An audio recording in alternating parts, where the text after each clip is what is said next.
when it comes to women who are ready to meet a man, who are dating and who are ready to meet a man, the mistake that I see, or rather the trap that I see feminine women most often fall into, is falling for a man, the potential partner, before she actually knows him, the man that she's actually getting to know.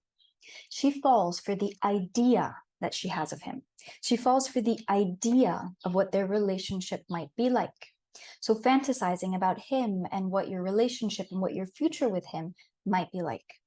Taking that little bit of information that you have about him from a first date, a second date, a third date, from texting, and spinning this into castles in the sky, and then just filling in all the gaps with your hopes and your fantasies. So the key word here is your fantasies. The main mistake that feminine women make is falling for the fantasy of the relationship and the fantasy of him, not the actual man that you are getting to know and don't actually yet know everything about, but the fantasy of him and what your future together would look like.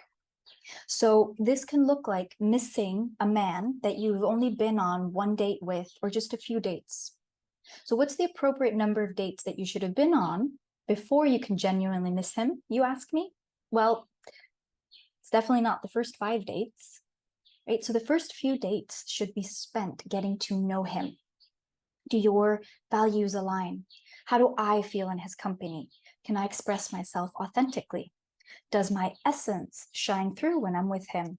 Or do I feel a need, conscious or unconscious, to perform somehow to prove my worth? So this is also a really important time for you to watch yourself and your own behavior when you're around him. Are we looking for the same things in life? How does he treat the waitress at the restaurant when you go out? How does he carry himself around you? Does she show up as the kind of man that you are looking for, the kind of man that you deserve, meeting your unique needs? Is he dating you or is he courting you? And then, of course, that time in between the dates, how does he interact with you? Is he playing games with you? Is he love bombing? Or does he give you a sense of security and safety while at the same time being prudent with his time and his energy? So for this last point, this is where it's an art, because many people exploring new connections, they fall into this trap of constant texting, right? So with our modern dating culture, dating apps, etc., we have this tendency to create a texting relationship before we've even had a chance to actually meet somebody in person. So sadly, many, they also use these apps and the constant messaging back and forth as some way to get some form of intimacy in their lives without ever actually having the intention of meeting you. I don't know if you've experienced that or if one of your girlfriends has experienced that, but having this texting relationship with somebody that you never actually got to meet in person before it ended. So multiple texts a day in the beginning of a connection with someone can quickly lead you down the wrong path. So my advice for this is keep the texting to a minimum. Text with him enough to know whether you want to meet or not. So this shouldn't require more than a few back and forths. And then what's worked for me in my own personal experience, and I've also shared with clients, is 1 or 2 texts a day max, especially between those first few dates. So use text to arrange your next meeting, not as a way to get to know him. And I know that this can be so hard to do. I know that you're excited about him, and I know that you can hardly wait for that next meeting with him, but this is exactly the point. I'm not saying to curb your enthusiasm, not at all, okay? Be excited and be passionate and be giggly and be cute about him if that's how you feel, and about this potential if that's how you feel. But I want you to also stay sober. And one of the easiest ways to do this is by enjoying him while you're with him, and then putting him out of your head, so to speak, until you're with him again, physically. So constant texting makes this impossible, because every time that you receive a message from him, you get this hit, and it reinforces this attachment to him. And it also creates a false sense of security and connection between you, because you're connecting with the idea, with your idea of him, rather than the real thing. So in person, you get to hear his tone of voice. You get to see his gestures, the way that he moves. But most importantly, you also get to feel his energy, which is so important for feminine women. I'm not saying that you can't feel a person over a text message, but I think you get the point I'm trying to make.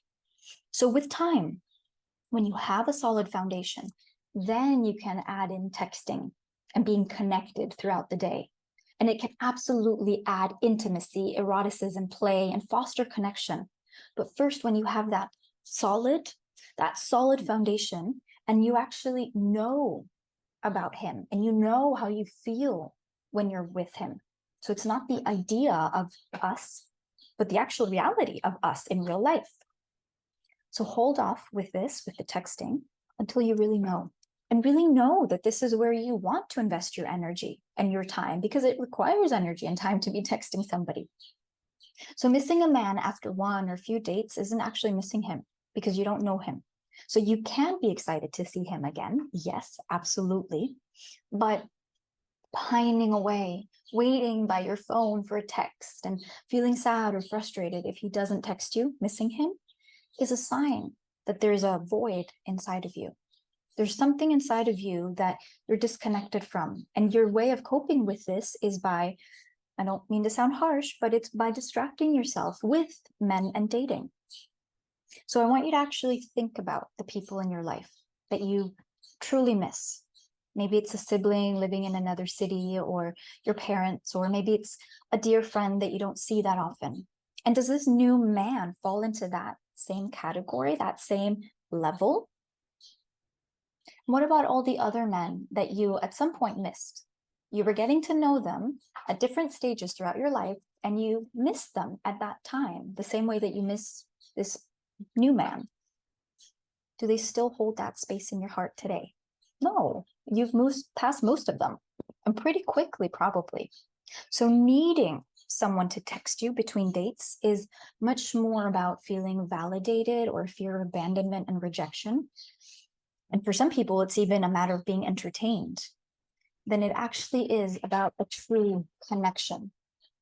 A message a day is more than enough in the beginning stages of creating a connection, because it's much more important that you actually meet up in person. Now, long distance relationships, which I know everything about, it's a slightly different situation, of course. But what I'm talking about here is, are you falling in love with the idea of him? Do you miss the idea of him? Or is it the reality that you're actually living? So like I mentioned, fantasizing about him and the relationship is much more about that idea in your head than the reality of who he is and what your connection is really like. So rather than taking the time to really get to know and see him for who he is and how he fits into your life, women tend to fill the gaps with what we hope and what we dream that he and the relationship will be. So before long, you're in this fantasy relationship rather than a real courtship with a real man. And this is what leads us to the next problem. The infatuation, the desire, the hope for our fantasy to finally become a reality, so this has real potential kind of thinking, leads us to taking steps that we might not be ready for emotionally quite yet. Our body might be, our mind might be, but our hearts aren't necessarily. So today, many feminine women are having sex with new connections, new men, before they actually feel emotionally safe with them. So I'm not talking about waiting X amount of dates to sleep with him, or playing hard to get, or that a woman's virtue is her sex. Though in a way you could say it kind of is, but it's the emotional aspect that's the virtue, and I'll share more about that later. Or any of these old school traditional ways of looking at sex and relationships. What I'm talking about here is not about how or when or with how many you have sex with. That's the problem. What I'm saying is the problem for the feminine heart is having sex with someone before you feel emotionally ready for it. And yes, this is where it can get really difficult, because he might be really yummy and you might be super turned on and your body is saying yes now, but your heart also has to be ready. And the feminine heart needs consistency and safety and security and commitment.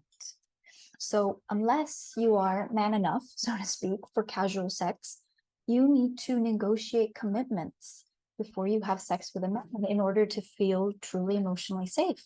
What that means and what that looks like for you specifically, that'll be an individual thing.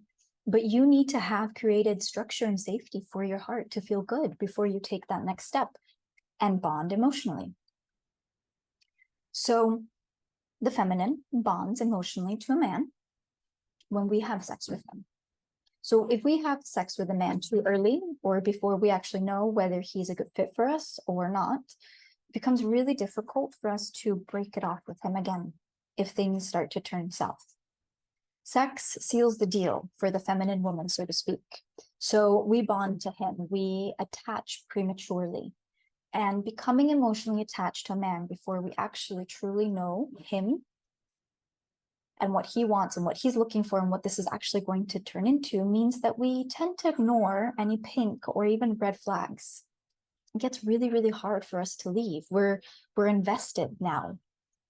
So eventually you find yourself feeling resentful and frustrated and unhappy, and you keep trying to change him. You keep fighting for the relationship when the truth is, maybe it wasn't a good fit to begin with. But like I said, we attach prematurely. So if you find yourself attaching prematurely to men, if you find yourself missing a man that you actually hardly know, I invite you to try these 2 steps. 1, identify what you want out of the relationship. What are the things that you will not accept or tolerate? And what are the things that you must see in him and that you must have in your relationship to be happy? Be specific. Get really, really clear on these things before you start dating. And if you're already in a relationship, that's okay, but get really, really specific. Find out, what is it that I need in order to be happy so that I'm not complaining and I'm not nagging and I'm not blaming, I'm not getting resentful, I'm not getting frustrated, but honor yourself. What do I need in order to be happy with a person and in a relationship? And step 2 is step back and then let him come to you. Let him invite you out, let him court you, let him show you his interest. Let him show his interest in you. And if he doesn't, don't chase him.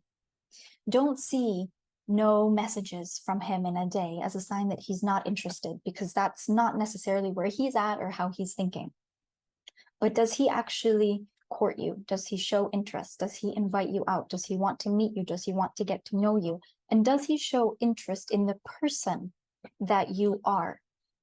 Because a lot of texting in a day can mean that he's just trying to create connection. He's trying to create intimacy to get certain needs met, but he's not actually interested in you. So see it as a blessing that you get to see his true colors from the start. And whatever he does for you now, that will only magnify over time in either direction. So his desire to win you in the beginning is a really, really good indicator of the level of effort that he's going to put in over time when the day-to-day hits. I'm not saying that people don't try harder over time when they're actually committed. But what I'm trying to say is whatever he's willing to do in the beginning is a good indicator of what he's going to be willing to do down the line in order to keep you happy, in order to keep you satisfied, to show you that he cherishes you. So if he's not showing up for you the way that you want and the way that you need, without talking about trauma or ego here, walk away and create space for the man who will show up for you. And no matter how sexy, how attractive, or how yummy this current man might be, don't chase him. Because all you're doing is you are attaching yourself to him, and he might not be worth it. Or rather, he might not be the right man for you. Okay, so I want us to expand a little bit on these different topics that I've touched on. If you're the type of woman who has the pattern of falling for a man, a potential partner, before you actually know him, then your challenge is probably to allow him to come to you and to be the one to choose you and to chase and to court you. So if you fall for him too quickly before you actually know him, and you end up bonding with him prematurely, usually through sex before you're emotionally ready, before you have the commitment that you need from him, it can feel really, really, really vulnerable to have to lean back and to trust and receive. Because this is a pattern, and this is a pattern that exists in a lot of modern women. And the counterpart to that actually exists in a lot of modern men as well. So we have to untangle and break these patterns away. So this is what I mean when I say to allow him to be the one to chase, to choose, and to court you. Allow him to show up for you. I don't care how yummy he is. I don't care if he's everything that your system, your body's been looking for, and you're screaming inside, this is my man, and I will do anything to make him mine. Don't. Please, please trust me on this. Do not chase him. Do not be the one to chase him. I know that's difficult, but lean back. If he does not chase you, and I truly prefer the words choose and court you, but I want you to understand what I'm saying here. If he doesn't choose you, if he doesn't court you, if he doesn't show interest in you, if he doesn't try to get your attention, if he doesn't try to make you feel special, if he doesn't try to win you over, then he is not the man for you. There's another, even yummier man out there who is for you, who is also willing and able to choose you. So if you chase this guy, one, you end up with the wrong man, possibly, probably, and two, you actually become the man in that interaction.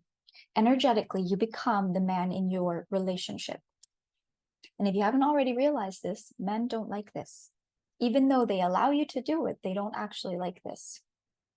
They don't win from this, and neither do you. So please, for the love of yourself, no matter how yummy he is, no matter how much your system is screaming, I will lose him if I don't do something, don't. Instead, do receive his interest and his advancements. Do give your joy and your excitement back to him. Do let him know that you are also into him after he's already made it clear that he's interested or into you. Don't be the first one, and don't chase him. This is what applies to the feminine woman wanting to be with a masculine man. Do not be the one to chase him. That is the masculine energy.